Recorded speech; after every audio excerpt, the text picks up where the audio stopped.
podcast on the Sports Gambling Podcast Network is presented by WinBet. Bet $50 at WinBet and get $200 in free bets. Bet big, win bigger with WinBet. Download the WinBet app now or visit wynnbet.com and start winning today. We're also brought to you by Sleeper. You already play fantasy on Sleeper, but now you can win cold, hard cash with the over or under game. Just head to sleeper.com/SGP on your phone to join the SGPN group. And Sleeper will automatically match your first deposit with $100. That's sleeper.com/SGP. And make sure to check out our relaunched merch store where you can get all your favorite SGPN gear. Just go to store.sportsgamblingpodcast.com. And welcome everybody to the MLB Gambling Podcast on the Sports Gambling Podcast Network. My name is Malcolm Bamford. I am coming to you from Newcastle upon Tyne in the northeast corner of England. Today is Tuesday, July the 5th. We are here to handicap a slate of games, a full slate of MLB action for Wednesday, July the 6th. We've had a couple of OG shows with me and Uncle Moon after the last couple of nights. We've got the youth team back tonight from a hard weekend of doing whatever you crazy people do on July the 4th. We'll start top right. Noah Bennick. Good evening, mate. How are you? How was July 4th? What's happening? You know, the 4th was amazing, man. I went up north to the cabin for the weekend, and now we're back home at Casa de Binic, and everybody's able to see it with the streams going today. We're going to try it again. I think Dylan might have a little bit of fan issue or something in the background, but we have no echo that we know of, so it should be a good show. Yeah, we've spent about the last 4 hours people trying to explain various technical terms to me. And it's made my feet bleed a little bit. But, like you say, here we are. What could possibly go wrong? Dylan Rockford is here. Dylan, July 4, did you have lots of fun? Oh, yeah. Spent it with the dog, the wife, the family, and hot dogs, watching Joey Chestnut hit the under. So great play there for the kid. But, great to be back with you boys. Feel like I haven't been on in a while. Good to be back. Yeah, that wasn't the only thing Joey Chestnut hit yesterday as well, was he? Yeah, got himself in a little bit of a scrap on the stage. I said last night when I was talking to him about Moonaf, greatest country in the world. Who could have a live fight? I got called out for being un-American, taking the Chestnut under, but I could not have been more right. Yeah, he kept going down every year. No, it's not like really true. He had 76 last year, but he was coming in with crutches. There was no way I got the Achilles injury. He's jumping up and down eating the hot dogs. Not this year though, so it took a little bit of his momentum away. Yeah, Scott Reichel played faded the injury. Scott did, and he was absolutely right to do so. If you did listen to the show yesterday, you'll know that we were sweating out my dog live on the show. We were waiting for it to go wrong. It didn't go wrong while we were recording. It went wrong pretty quickly afterwards. So I handicapped that game to within an inch of my life. Chicago Cubs at the Brewers. I got Justin Steele right. Moonaf was on the big fade. I handicapped Justin Steele beautifully. He went 7 innings, didn't give up any runs, but the Cubs only got him 1. Then the Brewers tied it up in the 8th. No sooner did we finish recording than Seiya Suzuki hit that inside the park home run. And I was bounding around the lounge here like a spring lamb. David Robinson couldn't hold on to it, so they tied it up. And then the Chicago Cubs loaded the bases in extras with 1 out, couldn't push any runs over, and then completely and utterly buggered it up in the bottom half of that. So another one, a bit like Paul Blackburn the other night. So I get the dog, get the pitcher just to give up 1 run, and I can't get over the finishing line. But we will keep pounding away, see if we can get some winners tonight. Good looking card tomorrow. There's 1 or 2 decent matchups. There's 1 or 2 new names. There's a new rookie pitching, which sounds like it's going to be an exciting time. We've got Shohei Ohtani going as well. So let's to get our teeth into, and we will crack straight on with the 1:10 Eastern first pitch between the Cleveland Guardians and the Detroit Tigers. Shane Bieber gets the start for the Guardians, and Michael Pineda goes for Detroit. Detroit are plus 140, a little home puppy there to get Dylan started. The Cleveland Guardians minus 165. Total is set at 7. Detroit is Noah's territory, so we'll throw it across to Noah to lead us off here. Yeah, I mean, quite surprised with the July 4th performance from the Tigers. They won both games. Took them from the Guardians there. Cleveland is 40-38 now this year. They're 3.5 games back on Minnesota in the AL Central. So that 2-game stretch kind of hurt them there a little bit.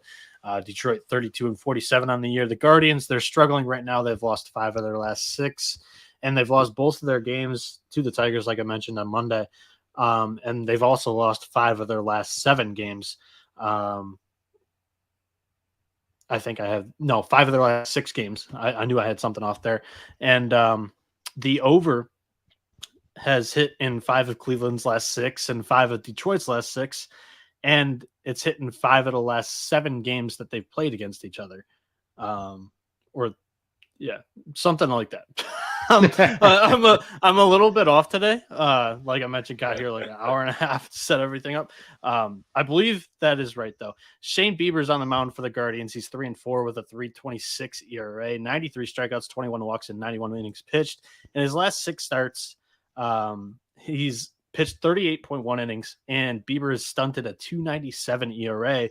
But the Guardians have not gotten him a win in those 6 starts. Michael Pineda on the mound for the Tigers. He's back from a middle finger injury. He came back in his first game on Friday against the Royals, where he went 5 innings, only gave up 3 runs on 7 hits, 3 strikeouts, 0 walks. Honestly, he's kind of impressed me, like overachieved to my expectations so far this season with a 3.62 ERA, 1.13 WHIP. I think there could be some value on the Tigers here, given the Guardians' recent form and that Bieber price tag. What do you guys think here? Well, we'll get a number from Dylan. He does his own line. So, Dylan, what did you make your over or under? So I made my total 7.4, and I do like the over here. I got it at 7. I do see 7.5 right now, but I would lean over before I lean under, just based on what Noah was saying. 5 of the last 6 games have gone over for both teams. And Bieber, he's also allowed 2 or more runs in his last 4 starts. I think both teams will be able to contribute for this over. Pineda, in his first start back, he gave up 3 runs against the Royals, and I think the Guardians have much better bats than the Royals. So I like the over 7. I made my total 7.4. Dylan, according to Clean, you're the man. Let's fucking go. Dylan is the man. I agree with you, Dylan. I thought the over was just too low. I thought we might see the same start from Pineda as we saw last Friday, as Noah just said, maybe 3 earned runs. I think Cleveland are probably due another run or 2. I just thought the 7 was too low, not by much. Half a run too low. I'm still seeing a 7. No, Dylan says he can see a 7.5, but I can still find a 7. So yeah, it'll be a photo finish, be a close one. But I think we can just squeeze over in this one. 2:10 Eastern first pitch is the Minnesota Twins at the Chicago White Sox. Joe Ryan draws the start for Minnesota, and Lance Lynn is on the hill for the Chicago White Sox. Close in the market, Minnesota minus 115. The White Sox are minus 105. Total is set at 8.5. Dylan will throw this straight over to you, the Twins at the White Sox. Yeah, give me the Twins here on the road. The Twins, they've had the White Sox number all year. They won 4 straight against them this season, and they had a nice comeback win last night. And I do like Joe Ryan in this spot. He's much better on the road than at home this season. 2.67 ERA and just 8 runs given up in 27 innings. So I think the Twins continue their dominance against the South Side here. Might be bad news for the White Sox. I think Tony La Russa is on his way out. Twins money line for me. Okay, well, I'll jump in there then because, again, I'll co-sign that. I've got the Twins on the money line. This was, to me, 2 offenses that are particularly potent, and it was a case of which pitcher do you trust more? And I trust Joe Ryan a little bit more tomorrow than Lance Lynn. So in a close matchup, I was happy to side with the Twins. Neither have scored that many runs, or convincingly anyway, with the White Sox put up a load one night against the Giants, but that's it really. And they've still got a losing record at home, and it's not even particularly close. So yeah, give me Joe Ryan and the Twins at minus 115. Noah, 3 for 3. Yeah, 3 for 3 on the Twins winning the game here. They're 6-0 in their last 6 games against the White Sox. I know Dylan said they'd won their last 4, but I want to trump them a little bit because it's their last 6, going back to last season, I believe. And I'm actually going to be on the under. I like the under a little bit more than the money line here because I do have a glimpse of hope still for Lance Lynn. He's had a rough first 2 or 3 starts off the IL, but this is a guy that's been ultra consistent throughout his career. And I'm a little bit scared that he could just go out there and shove, and the White Sox would have a good chance to win this game. Okay, next up, 2:10 Eastern first pitch. The Chicago Cubs against the Milwaukee Brewers. I'm still smarting from the Monday night game here. Adrian Sampson goes for the Chicago Cubs, and Corbin Burns is on the hill for the Brewers. The Brewers are prohibitive, -235 on the money line. 2-1 the Cubs, plus 200, totally a set at 8. Sampson has no winning or losing record so far. 3.38 ERA, has pitched 16 innings with 14 strikeouts. 7-4 Corbin Burns, 2.36 ERA, has pitched 99 and a third with 124 punch-outs. Huge number there. Sampson's pitched as expected, I think, really. He's come in, I think he's had a couple of starts and a couple of games out the pen. Only 16 innings. He was got to by the Boston Red Sox last time, which was pretty much to form, I think. 8 hits, 4 earned runs, over 5 and a third. It's a small sample from Sampson, but I just don't expect anything different. Corbin Burns is 4-1 in his last 5. His ERA is 2.03 in that time as well. His home record's only 3-3, which you'd expect a lot different actually with that ERA.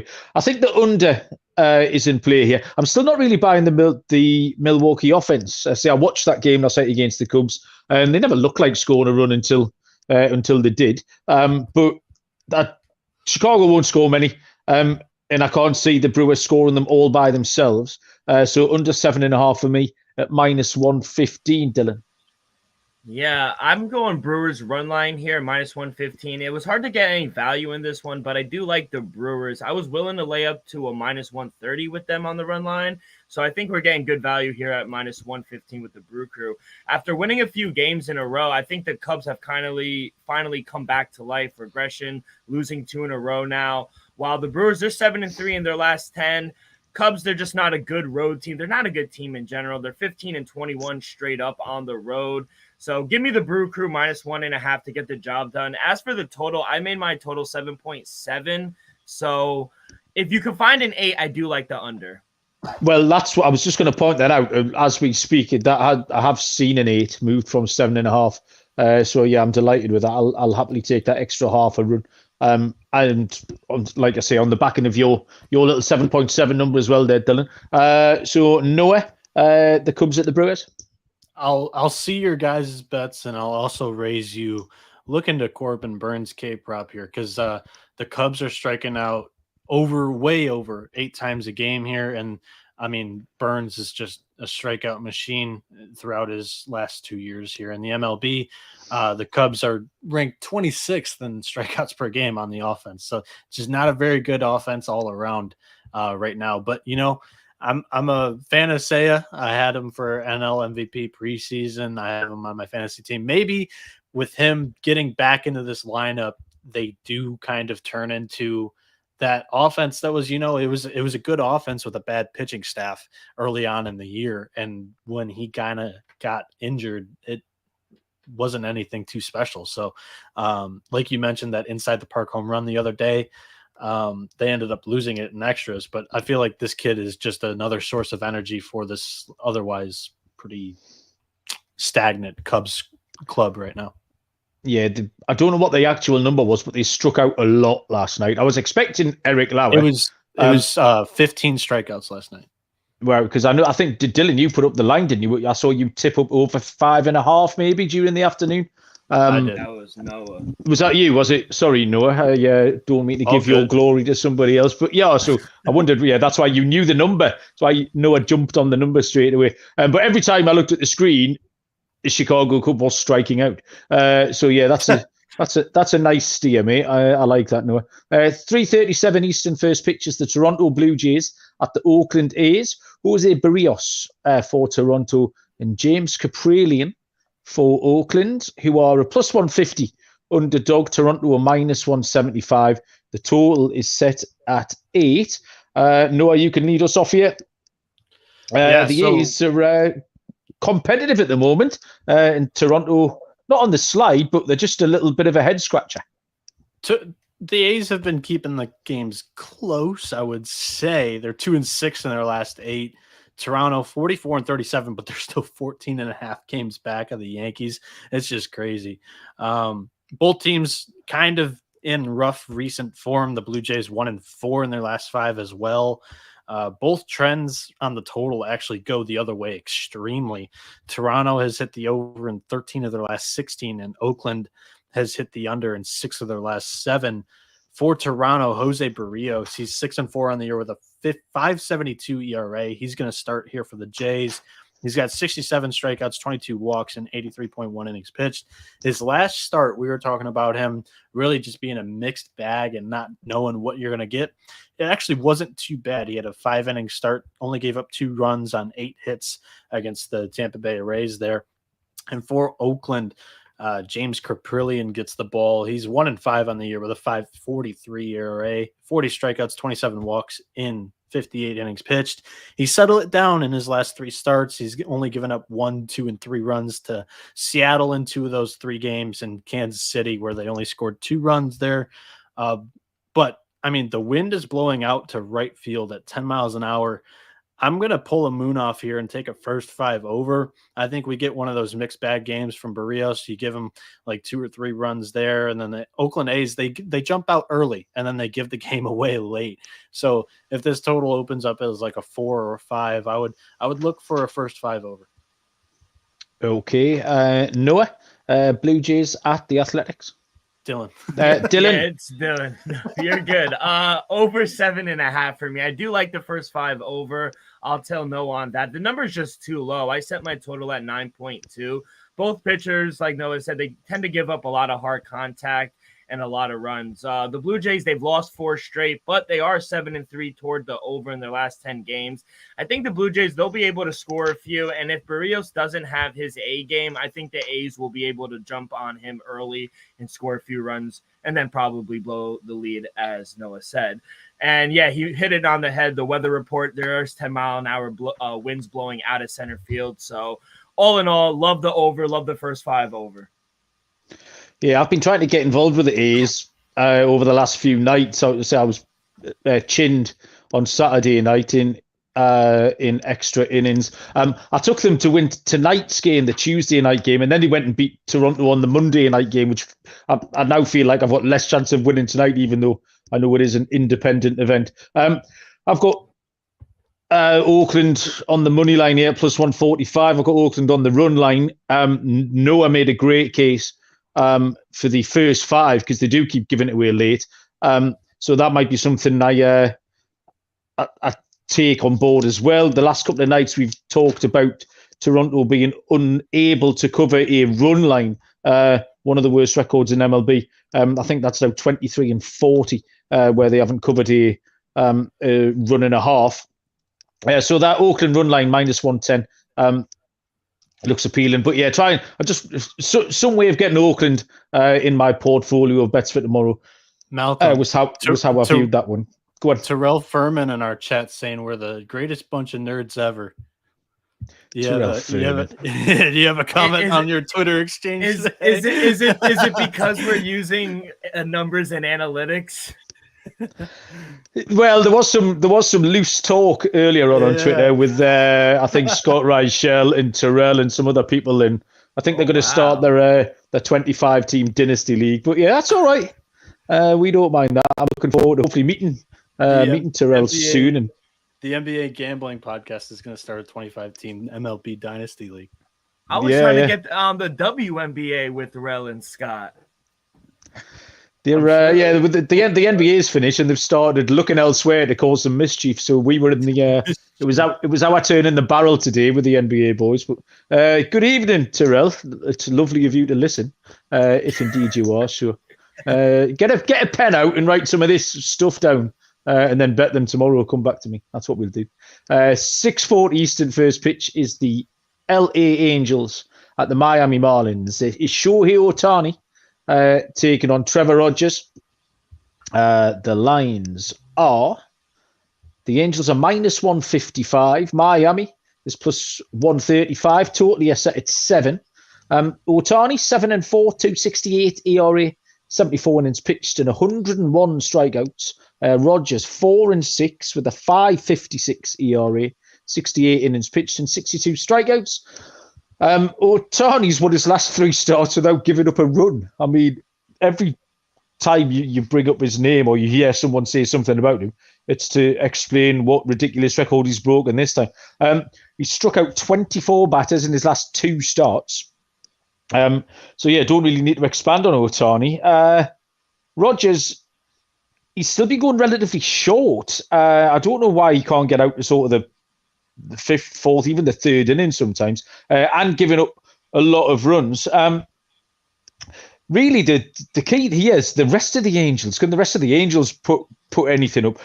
Because at the moment, Ohtani's the only thing to recommend back in LA in this spot. I'm going to keep rolling with Miami. I don't see why not. This was a value play for me. I don't want to take the Angels at minus 155 in any spot. I don't really care what spot it is. In that case, I'll take the Marlins, who've won 5 on the spin, maybe, or is it 6, something like that? Plus 135 for me, Miami. Dylan, I've got a feeling you probably side with Miami as well here. I actually made the Angels a minus 140 favorite, but I can see myself on the Marlins. I do like the over 7. I got it at 7. But I did want to, before I break down my play, I wanted to ask you boys a question. Do you think the Angels should trade Mike Trout? Depends what they're going to do with whatever they get, because they don't seem to have a coherent plan. So you trade away Mike Trout, but what's it for? Do you know what I mean? If you could give me something concrete, this is what we're going to do with the proceeds of that trade. But why would you trust them? Because year on year, they've been unable to show what a cohesive plan is. So I don't think it matters at the moment. I just don't think the front office is good enough to put a team out there. Yeah, I wouldn't trade Trout right now either, just because on the sole purpose that he wins some of these games just on his own. And the other part is, like, they haven't done well really acquiring players in general. Like, you look at Rendon and other free agents that they've grabbed, and it's like I wouldn't trust that front office right now. And I think that's why problem. I think that's why there's a little frustration maybe with him, and he went 0 for 11 in that series against the Astros. So I don't know. I just don't trust the organization to get the pieces to surround him. And he's given Anaheim all his years, so he's been loyal, he's been faithful. But now you got to think about yourself. If a team like the Mets or the Yankees or even just the Astros go and give you a boat of prospects and give the Angels an offer they can't deny, do you think maybe Mike would want to go? At some point, you want to win. He's from the tri-state area. I don't know. I just think maybe it's time to just cut your loyalty to win. That's what I thought he would do in free agency like a couple of years ago. Is he's from that area. I thought he would be a big fish for Philly to go out and get, and he stayed true to himself and stayed at the Angels. So I don't think it's really like a missing a hometown thing. It might just be like once he gets somewhat to the end of his prime, maybe out of his prime, he might think about, hey, I don't have World Series, let alone 2 playoff appearances. I need to go do some postseason play. Go on, Malcolm. He has cut an increasingly frustrated figure this year. Tends to be a camera following him around the outfield, and he just seems to be a little bit exasperated with various aspects of either his teammates or the management. Did you see that camera angle of him pointing out the pitcher tipping his pitches, his pitches, and then he kind of does the eye roll at the end. Too. Yeah, it's like that's what I mean. I've never really seen Trout do that before. He's been quite well. The bigger eye roll earlier in the season was when they walked. Intentional walk with the bases loaded, and he looked around all three bases just to check that there was a runner everywhere because he couldn't quite believe what was going on. He said, "Yeah, there's one there, and there's one over there." So that looked like it was the beginning of the end. To finish off, though, to look at this team, they had a good record. They were one of the best teams in baseball coming out of April going into May, and they just had a rough 12-game, 14-game stretch there. This is like a winning baseball team that just gets into weird slumps and has injury problems with their best players. Yeah, I don't know. I just feel like the best player in the sport is so unrecognizable. He could stand or walk around Times Square, and I don't think people would know who he is. I don't think they market him enough. It's a tough time for baseball too, because Trout's hurt, Harper's hurt, Tatis is out. I mean, that's three of your biggest stars right there. Yeah, good point. I agree. DeGrom as well. Right, okay. Yeah. Did you did you give us a pick on that one? No, so sorry. Didn't even talk about the game. I'll make this short. I like the over here. It's going to be a fade on Trevor Rogers. I can't trust him how he pitches at home. Both teams, they've gone over this number 3 of their last 5 games. Marlins, like Malcolm said, they're on a nice 5-game winning streak. They've been able to score some runs. So I'll bank on them to score a few. I do think they are live home puppies as well. So if it gets up to plus 140, I'll be on the Marlins, but I like the over 7. And Noah, Angels at Marlins. Real quick, I like an Ohtani strikeout prop. I mean, just take that thing over. In his last 2 starts, like you mentioned, 11 strikeouts, 13 strikeouts against teams that don't really strike out often. And now he's got a bottom 6 team in strikeouts per game in the Marlins. So he might have another field day here. 6:40 Eastern first pitch. The New York Mets at the Cincinnati Reds. Devin Peterson, lefty, goes for New York. And Graham Ashcraft goes for the Cincinnati Reds. New York are a minus 160 favorite. The Reds are plus 140. Total here is set at 9.5. And we will throw this game across to Dylan. Go. Oh, he's waving at me as well. Mets 1.5 is going to be the play for me. I needed any sort of a plus price to take the Mets minus 1.5. I do value Peterson a little higher than Ashcraft here.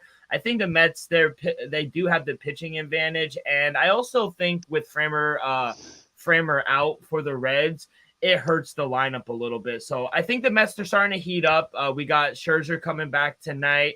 I think this is a good time to get hot before the All-Star break after that tough series against the Astros. So for some reason, the Reds are just not a good home team. I think they're 13-25 at home. So give me the Mets big tomorrow, minus 1.5 at plus 120. I might have to change my pick and hop on with you. I had the Mets written down as a money line bet. That was a minus 135. That was about 4 hours ago. That's now shifted to minus 160, which I wouldn't like to give out in any good faith. Yeah, so I'll move my pick and I'll take the extra run and a half.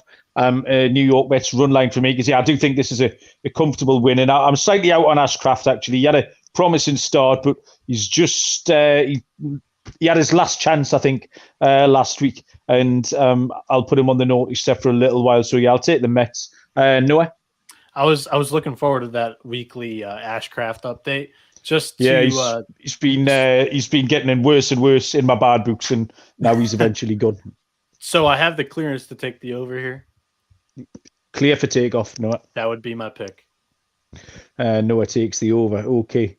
Plenty more games to handicap tonight here on the MLB Gambling Podcast. Any of these lines that you like the sound of, the place to find them and get involved is WinBet, where you can use the wins, bet $50 to win $200 promotion, where a $50 bet qualifies you for up to $200 in free bets.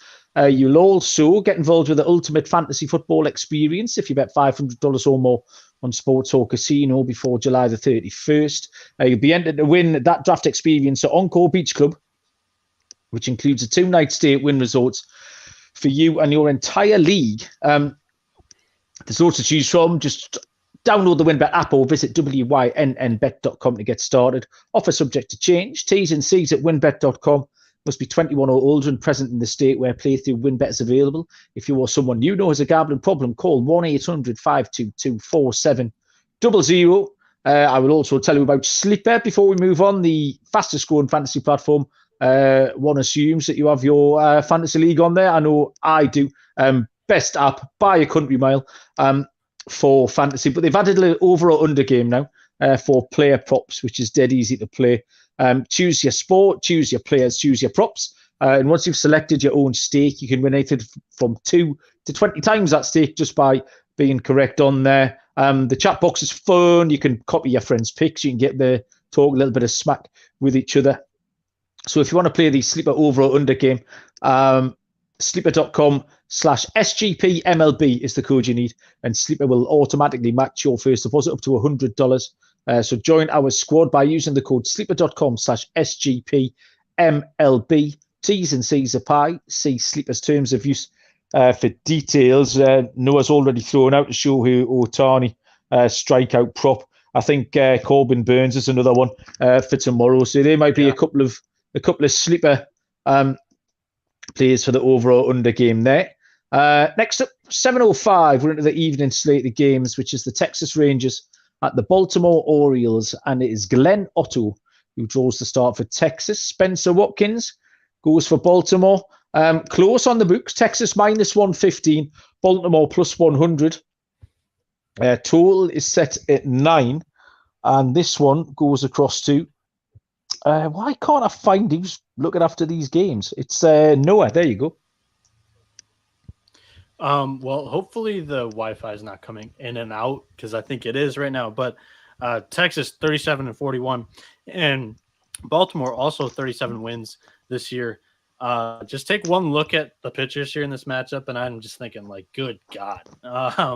Wind blowing out strong to left field here. I'm just going to take the over. For the Rangers, you have Glenn Otto, who's getting the ball. He's 4-4 with a 5.63 ERA, 35 strikeouts, 29 walks, and 46.1 innings pitched. It's just way too many walks from him for my liking. He's had 6 walks in his last 6 innings while giving up 10 runs in those 6 innings with only 2 strikeouts. For Baltimore, the kid still spells his first name wrong. I don't know if you can change that legally, but I mean, Spencer with an S, just it's like SGP analysis here with just like my OCD gets going with that first name spelling. But he's 1-1 on the year with a 4.61 ERA, 23 strikeouts, 17 walks, and 41 innings pitched. He's been good in his last 3 starts. He's settled down. He hasn't gone too deep into those starts, though. So I'm also going to be taking the over on this one, guys. What do you think here? Dylan, you can tell Noah what you think.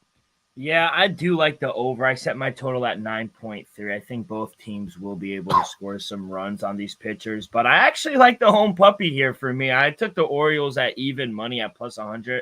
I actually made them a -110 favorite. I think with how good the Orioles have been at home and how good their bullpen is surprisingly this year, they'll be able to keep this one close. Otto, he just hasn't looked this same in his last 2 starts, so I'm going to be fading him. I think regression's starting to come in, and I'm just going to bank on the Orioles at home and to get the job done. So even money, I'll take the Orioles.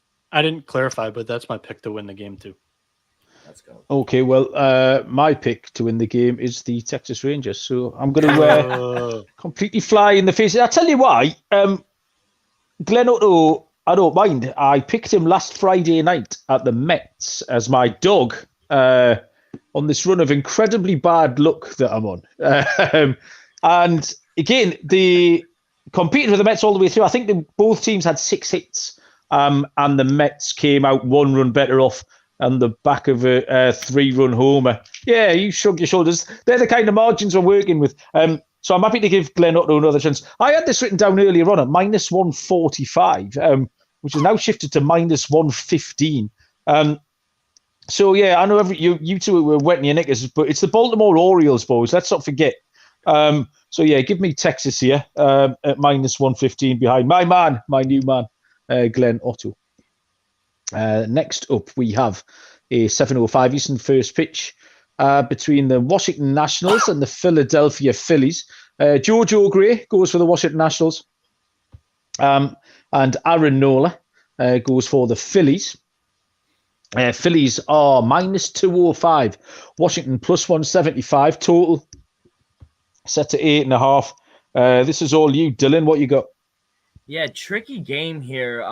You would think I would be fading the Nationals with how bad they are. 5 in a row, losing 5 losses in a row. But Josiah Gray, he actually is undefeated at home, and he's actually pitched pretty well on the road. So be very cautious to just blindly bet Philly. They're a big favorite for a good reason, but I'm going to stay away from this side. I do like the total. I'm going to go under 8.5 here. I think with how good Josiah Gray has been and with how good Aaron Nola has been as well at home, I think we see a low-scoring game. I set my total at 8.1. Aaron Nola against Washington, he went 8 strong innings, only gave up 4 hits, 0 runs, only 1 walk. So I think we see a low-scoring game. If you want to take the bullpens out of it, take first 5 under. But I do like under 8.5 here. Okay, Noah. My pick here would be the under 8.5 as well. I've been kind of riding this Nola hot streak he's had, only giving up 4 runs, 1 run, 0, 2, 0 in his last 5 starts with 8 strikeouts, 10 strikeouts, 8 strikeouts on his last 3 games there. This Washington Nationals team surprisingly can hit, but the total has gone under in their last 8 of 12 games. And Dylan, Washington is 1-12 in their last 13 games straight up against.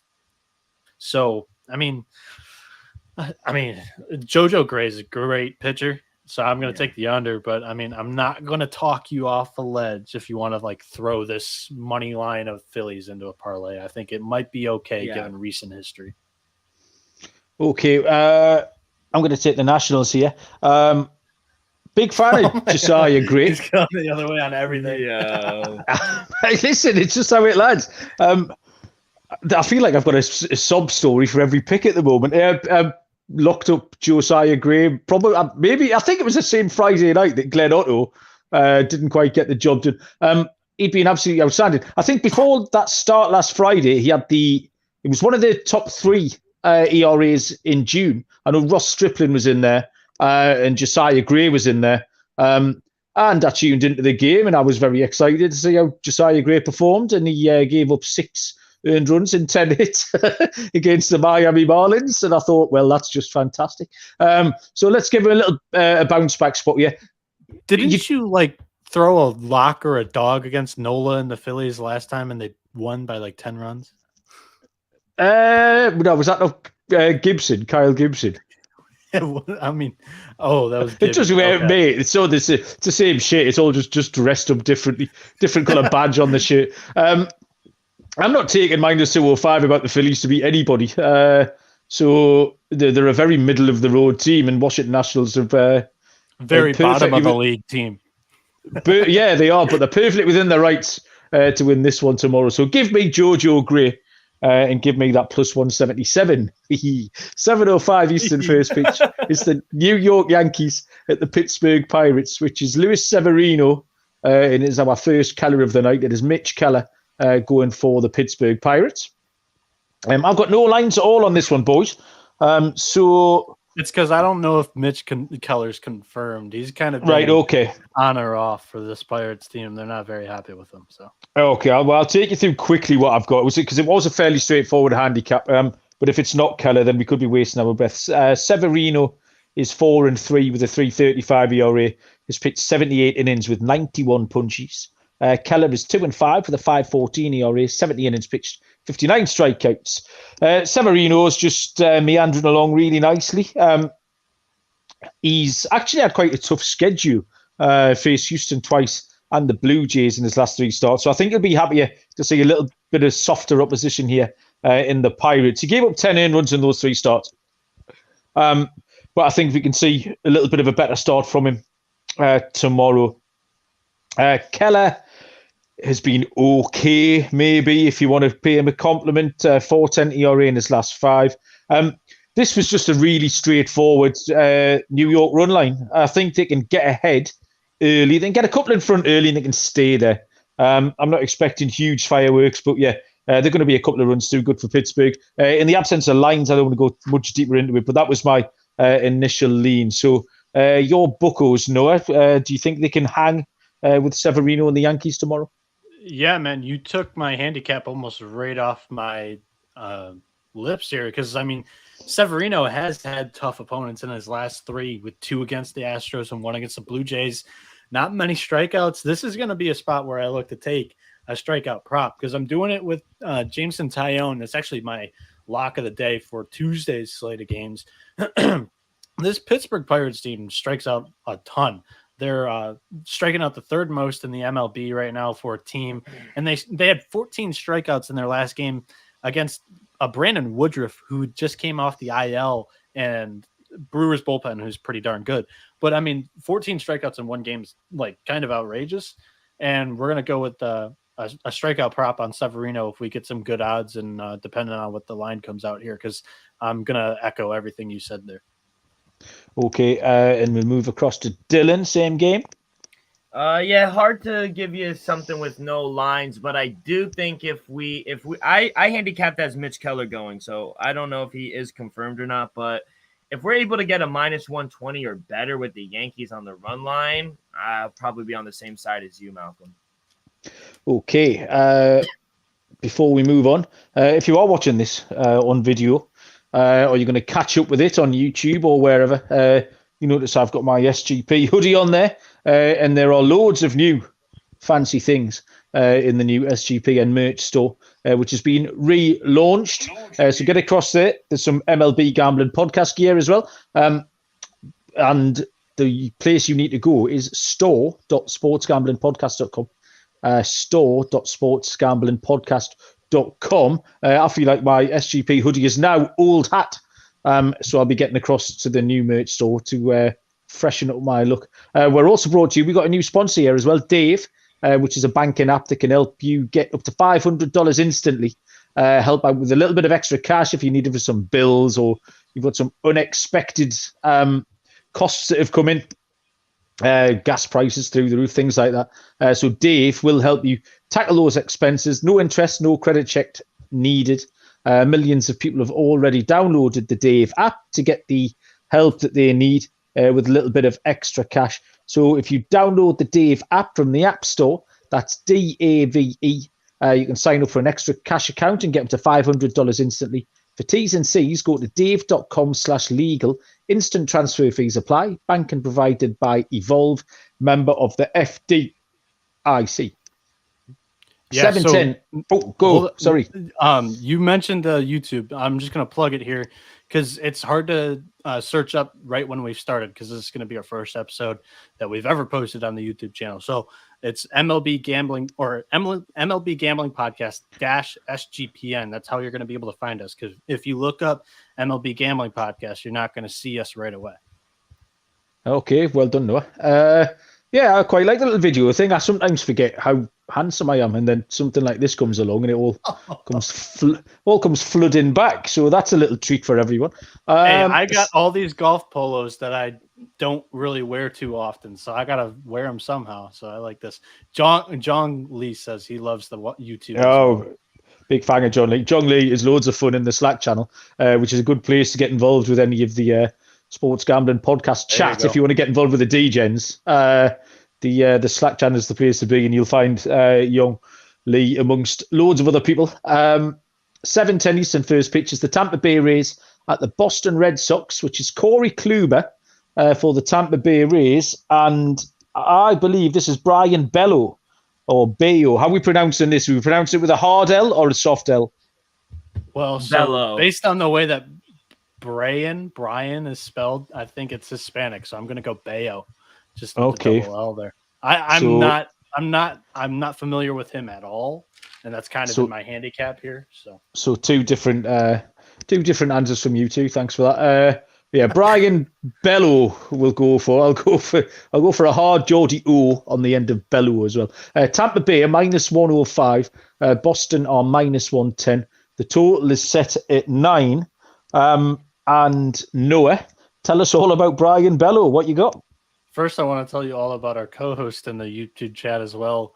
Moonoff is saying that you're as handsome as your technical skills. Mate, that cuts deep, Moonoff. That cuts deep. But yeah, I mean, Brian Bello, going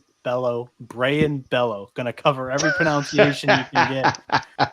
The guy is wearing the number 92. When have you ever seen a starting pitcher wear 92? I love it. Has there been one out there? Because, I mean, that's really off the wall. You get sometimes a reliever in the 90s, but a 92 number almost auto fade from me. Plus, I couldn't find anything really from him in the minors. So Corey Kluber's actually not been too bad. He's got a 3.96 ERA on the year.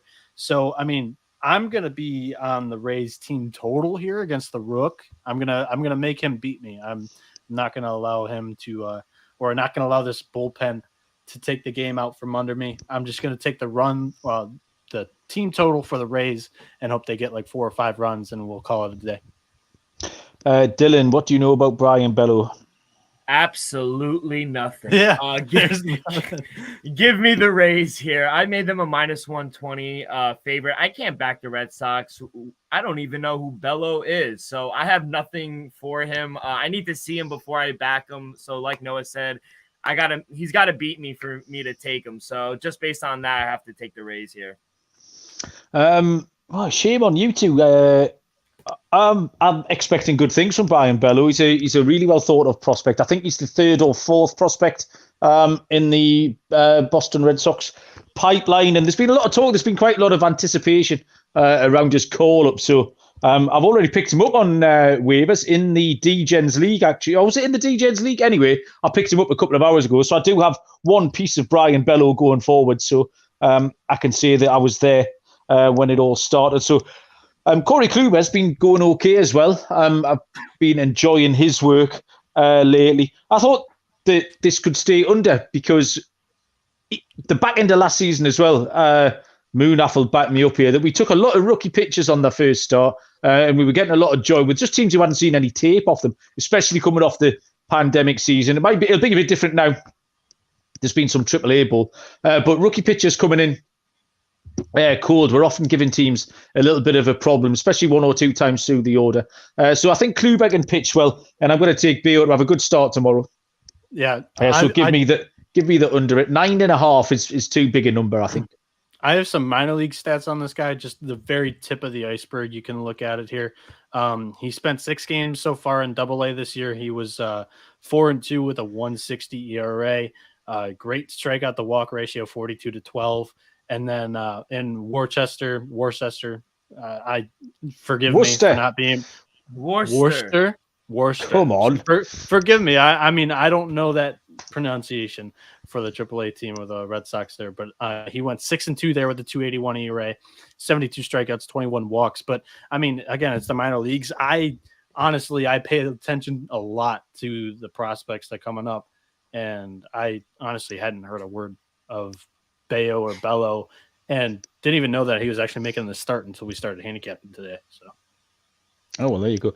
I lived in Worcester for 12 years, but Worcester in southwest England, not Worcester, Massachusetts. So yeah, hello to everyone in sunny Worcester. It's a great place. 720. The same?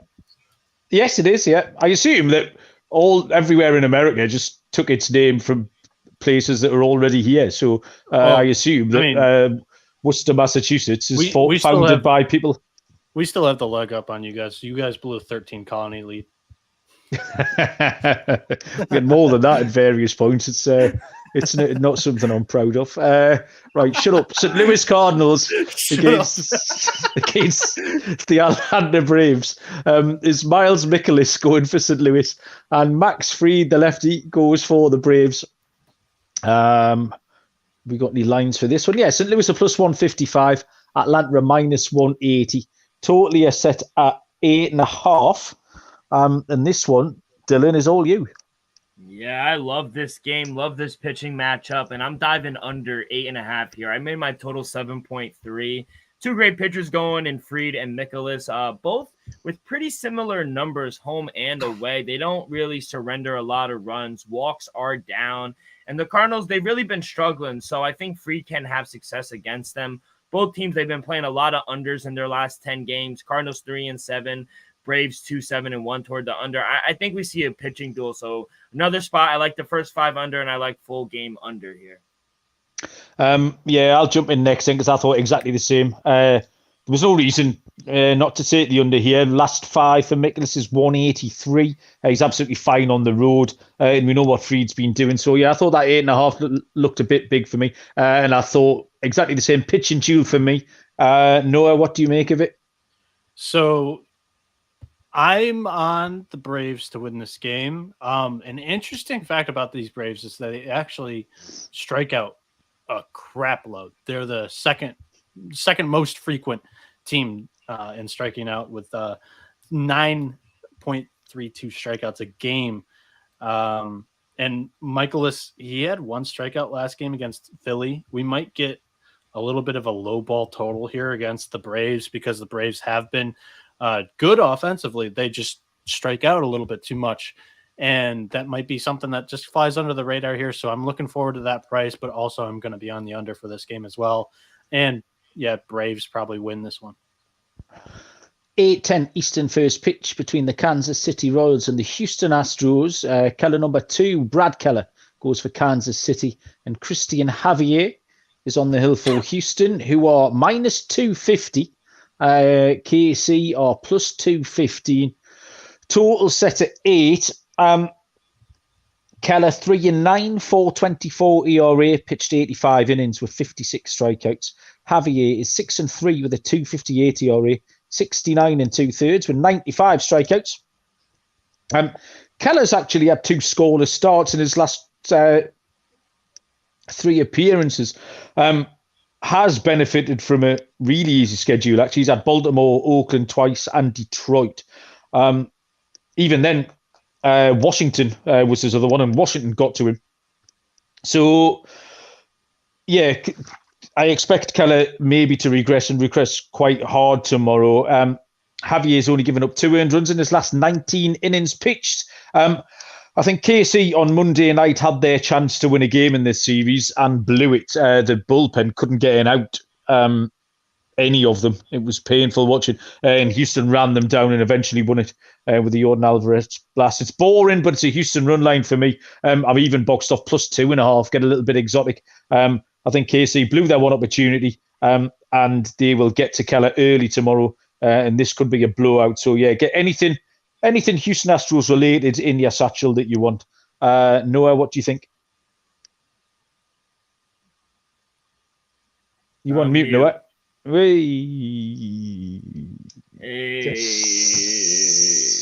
Sorry, I was worried about my computer fan being a little too loud. I texted in the group chat to see what happens here. But I can't fade my guy Javier. Come on. He's been a great free agency pickup for me this year in fantasy. 13 strikeouts, 14 strikeouts in his last 2 appearances, been outstanding. So, I honestly, like, a 2.5 seems crazy, but I'm on that. Like, since you mentioned it, I'll take it with you, Malcolm. I'll support you on that one.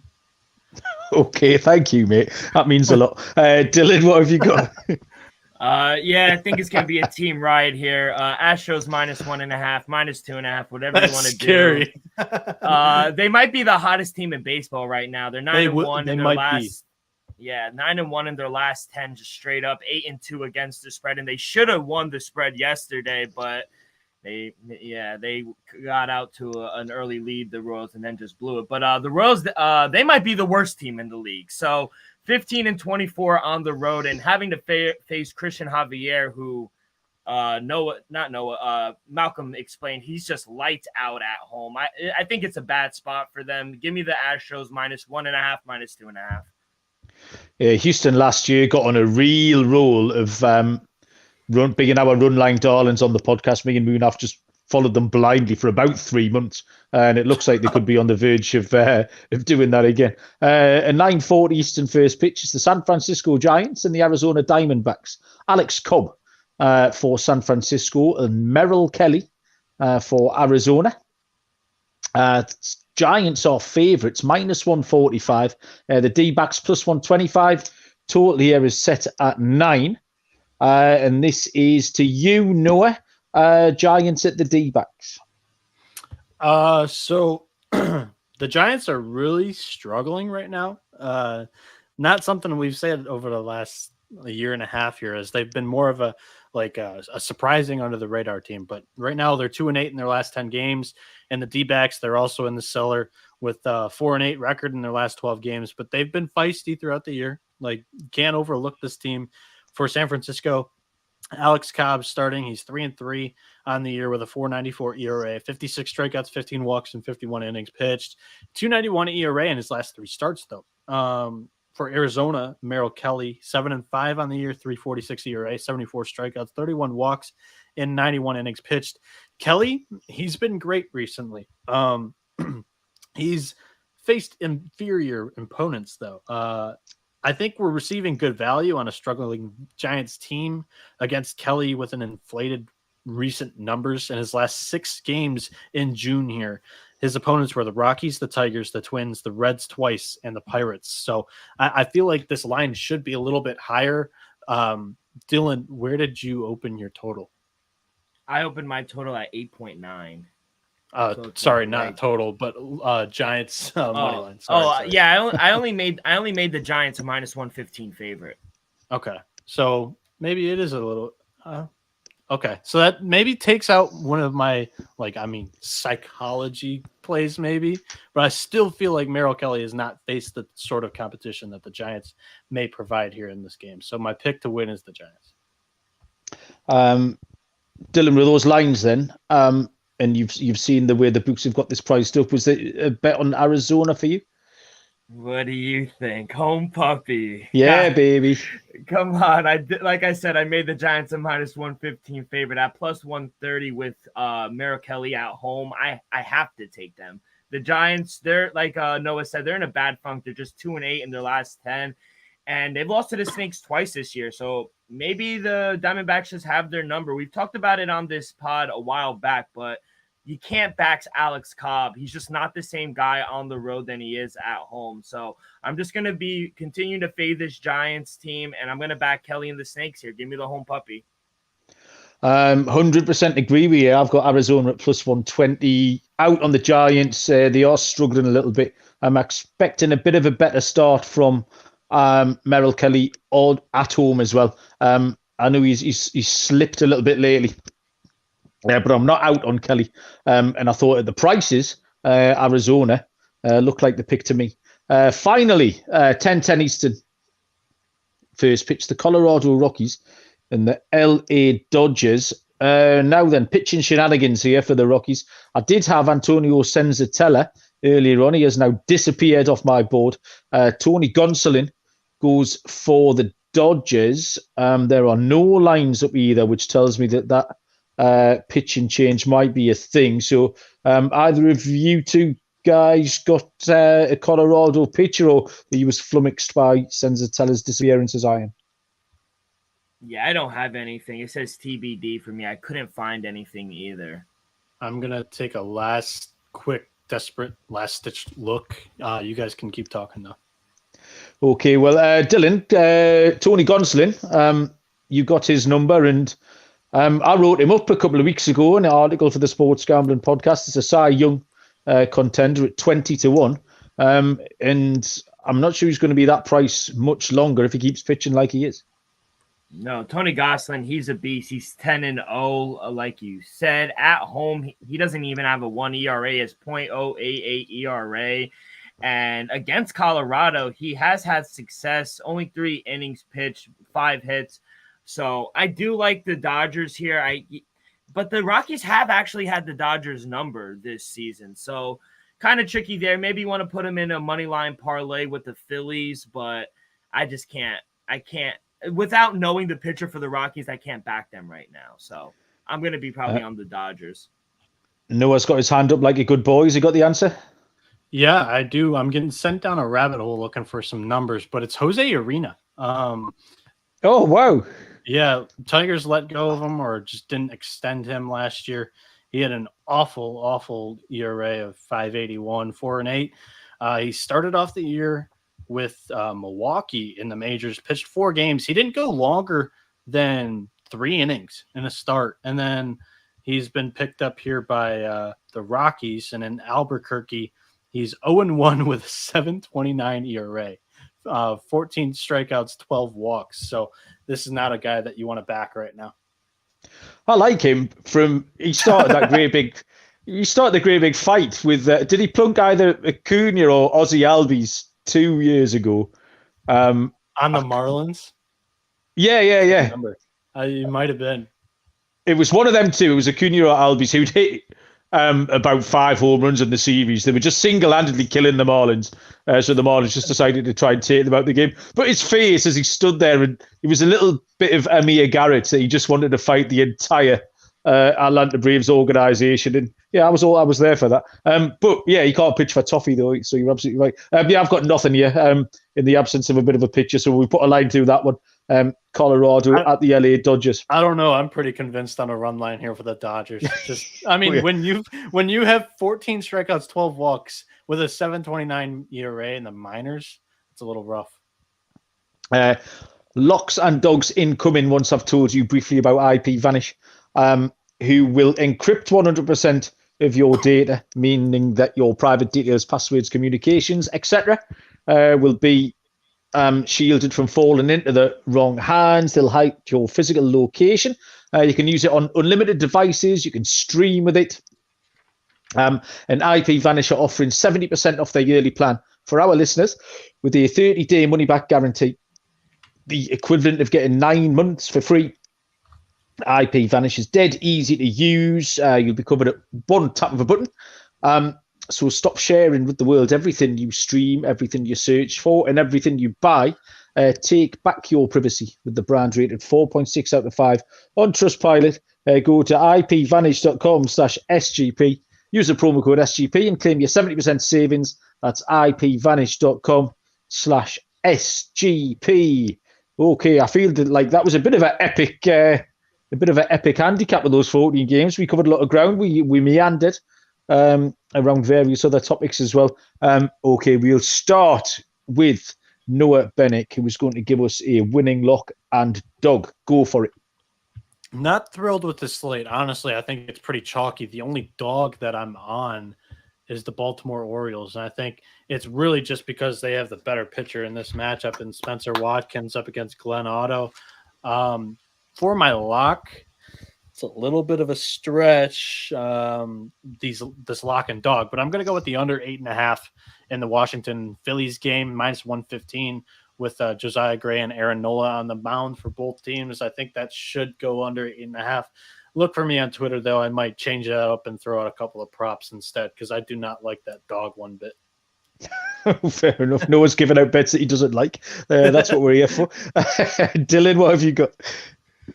Can I do something that we normally don't do? Because I do. Are you going to throw in a juicy money line parlay or something? Minus 200 lock. No, see, you guys don't even know. I'm not a parlay. He's going to do 2 dogs. He's going to do 2 dogs. 2 dogs and 2 locks. Oh, wow. It's never been done. They said it couldn't be done, Dylan. He's like at North right now. I'm at South. Like, we're seeing the board differently right now. Malcolm, never say never. Because it's just an N in front of ever. Come on, we need to be positive right now. Okay, then you go on. Then give us all 4 of your picks, Dylan. All right, so for my first lock, I do like the over 7.5 in the Blue Jays and A's. Like I said, I made my point. My total 9.2. I think with how good the Blue Jays bats have been, even though they've been losing, they've been in a lot of high scoring games. We have winds blowing out. I think we get over the 7.5. For one of my dogs, I like the Mets run line -1.5 at +120. I think David Peterson's going to shut the Reds down. I do like the Orioles as the other dog as a short dog. That's why it's at +100. I like them at home. And my other lock, I'm going under 8.5 Cardinals Braves with just with the 2 good pitching matchups with Fried and Nicholas. Both teams, they've been playing a lot of unders as well, and I almost threw out a third dog with the Diamondbacks. So I have a suggestion for you, Dylan. You took my lock and dog, so just use the other two. Whatever you guys want to do is up to you. I just gave you out some plays. Check back to Twitter. I'll have more. Yeah, look at his Twitter. He's gonna have like 9 more tomorrow. Yeah, exactly. Are you going to leave any games left for me to pick, Dylan, or do you want them all? I mean, fucking hell. Sorry.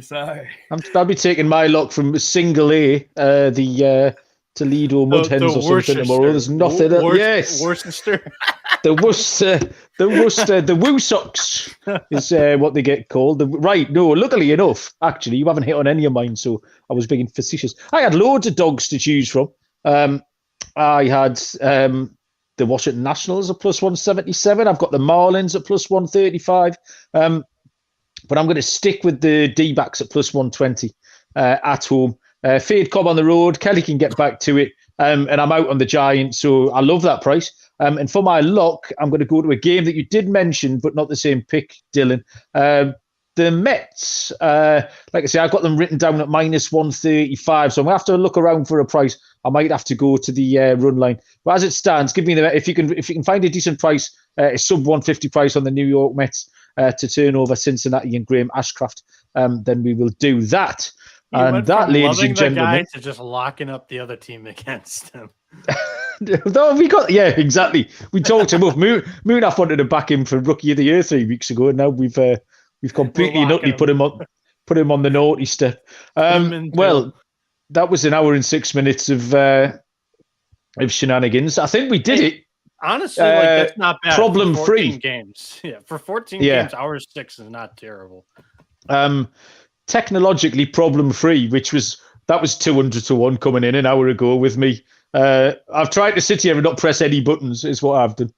Just sit here and look pretty. That was my brief. So I've nailed that one. And you two boys have been in control of everything else. So thank you very much, Noah. Thank you very much, Dylan. Thank you very much, Munaf, who's sitting somewhere like the Wizard of Oz behind a curtain, using an elaborate system of pulleys to keep me on air.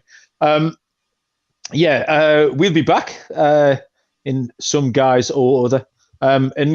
Noah, tell the people about what you told them before about all this stuff. All right, so subscribe to us on YouTube. It's MLB Gambling Podcast -SGPN. Follow us on Twitter at MLB SGPN. If you're watching on video, all of our Twitter tags are up here on our screens here. But if you need to know it, Malcolm MAL_B_sport, Dylan at Rock with 2 Ks 24, and then me 77, the word 70, the number 7 NB.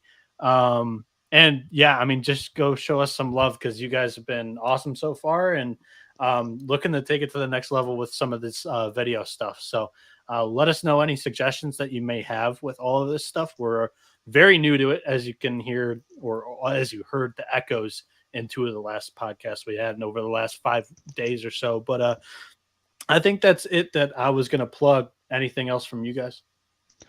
No, absolutely not. It's been loads of fun. Thank you very much. Cheers, everyone, for listening. Do what Noah just told you to do, and we'll see you down the road. Cheers.